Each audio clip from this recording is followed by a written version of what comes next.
Jairam Ramesh flags Dhankhar's abrupt resignation. Hours after key BAC meet, no-shows by Nadda, Rijiju says far deeper reasons than just health.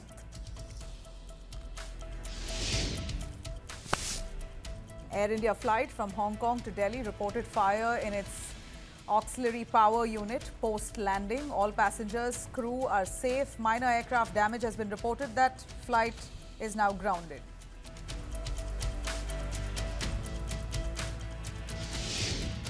Election Commission of India flags 18.6 lakh dead voters in Bihar rolls, bringing the total number of missing or problematic entries in the electoral list to 52.3 lakhs.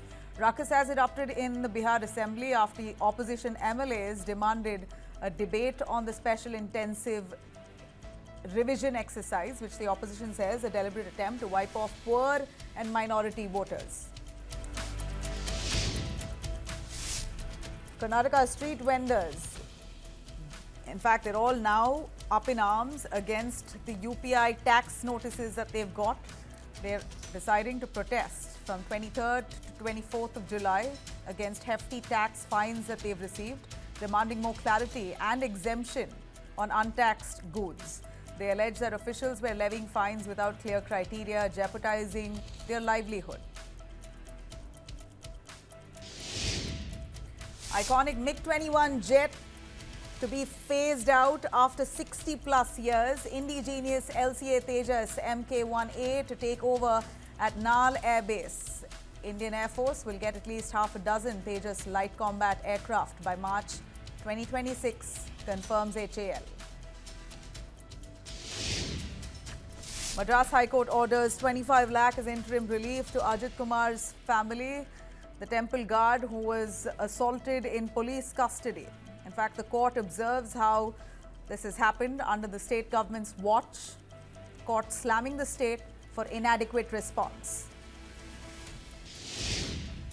US to destroy 9.7 million worth of contraceptives that has been meant for crisis-hit women abroad, sparking outrage from lawmakers. Democrats slamming this move as wasteful and dangerous for global maternal health. In fact, legislation introduced to halt this destruction.